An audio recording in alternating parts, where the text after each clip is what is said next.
समस्त praise the Lord. आसतु आज जीवंत प्रतिज्ञायुक्त वाक्य माने देखि जिबा मार्क 10 तार 47। से जे नाजरीतीय जीशु यह शुणी से उच्च स्वर रे कहिबाकु लागिला, हे दाऊद संतान जीशु मते दया करंतु।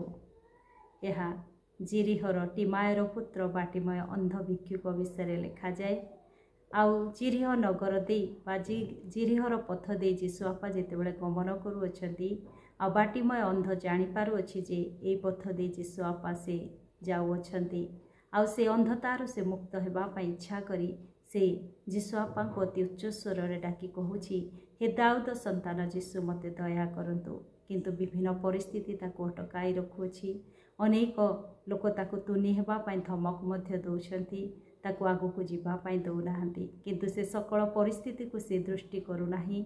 आज जे प्रकार हेले मध्य से अंधतार मुक्त हेबा पाई इच्छा करी से जीशु आपा को डाक पकाउछि। अति उच्च स्वर रे डाक पकाउछि, हे दाऊद संतान जीशु मते दया करंतु। आउ विभिन्न परिस्थिति ताको चाप पकाइले सुधा से पछकु आउ फेरु नाही, किंतु प्रभु को अधिकरु अधिक उच्च स्वर रे डाकुछि। आउ जेतेबेले जीशु आपा तार स्वर शुणुअछंती तार 49 रे लिखा जाए, सेथिरे जीशु ठिया होई कहिले, ताहाकु डाक। से माने सेई अंध लोकटी को डाकी कहिले, साहस धर उठ, से तुमको डाकुअछंती। तार 51 रे लिखा जाए, जीशु ताहाकु उत्तर देले, मु तुम्भ पई कोन करिबि बोली तुम्हे इच्छा करूअछ। से अंध लोकटी ताहांकु कहिला, हे गुरु मु जेपरि दृष्टि पाए। Praise the Lord.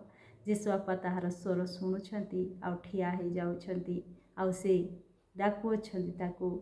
आउ सी जेतेबेले तांको निकट को जाउअछि, जीशु आपा बाटिमय अंध को पचारुअछंती, मु तुम पई कोन करिबि बोली तुम्हे इच्छा करूअछ। आउ बाटिमय अंध कहूछि, मु जे प्रकार दृष्टि पाए सेथि पई मते तुमे दया कर। आज तार मनर इच्छा को से प्रभुଙ୍କ ठारे प्रकाश करूअछि। आउ परमेश्वर तार मनर इच्छा को मध्य शुणुअछंती, आउ ताकू दृष्टि देउअछंती। आज आपणक जीवन रे मो जीवन रे मध्य अनेक इच्छा रही अछि। आज आमाने मध्य प्रभु को आमानकर इच्छा को कहिबा। विभिन्न परिस्थिति आज आमान को चाप पकाई पारे। विभिन्न परिस्थिति आमान को आगो को जीवा को न दे आमान को पछ को टाणी थाए, किंतु आमाने से परिस्थिति रो चाप मध्य रहिबा नाही, किंतु अधिक रु अधिक प्रभुଙ୍କ निकटवर्ती हेबा।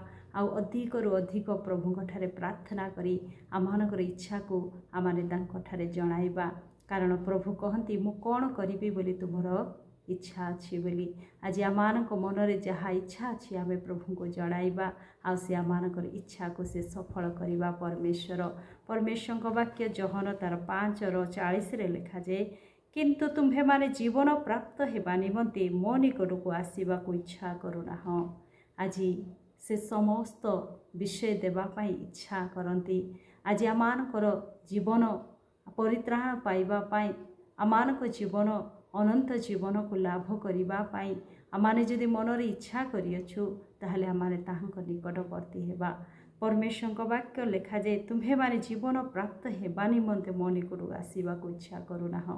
आज आमाने जदि इच्छा करिबा नाही, ताहले आमाने से अनंत जीवन को प्राप्त हो पारिबा नाही। आज आमानकर इच्छा को से सफलता करिबा पाई चाहती। आज आमाने से जीवन को पाइबा पाई इच्छा करिबा। आम जीवन जहाँ भी इच्छा करुअछु आमाने प्रार्थनार सहित प्रभु को जणाइबा। से आमानकर समस्त इच्छा को सफल करिबे। प्रभुंकर वाक्य लिखा जाए तार जहन 16:24 रे, ए पर्यंत तुम्हे माने मो नामरे किछि मागिनाह, माग पुणी तुम्भमानक आनंद जेपरि पूर्ण हुए सेथि निमंते तुम्हे माने ताहा पाइबो। Praise the lord. आमानकर प्रतिटी मागिबा विषय को से देवा पाई इच्छा करती। आमानकर आनंद को से पूर्णता करिबा पाई चाहती। आज बाटिमय अंध से इच्छा कला अंधतार मुक्त हेबा पाई, आ प्रभु तार मनर इच्छा को सफल करी ताको दृष्टि देले। आज आमानक मन मध्यरे जहाँ भी इच्छा रही से उत्तम विषय, से जीवन प्राप्त हेबा विषय आमे प्रभु को जणाइबा। निश्चय प्रभु आमान को जीवन देवे, समस्त आमानकर इच्छा को सफल करिवे। प्रभु ए वाक्य दे मते आपन को आशीर्वाद करंतु। आमेन।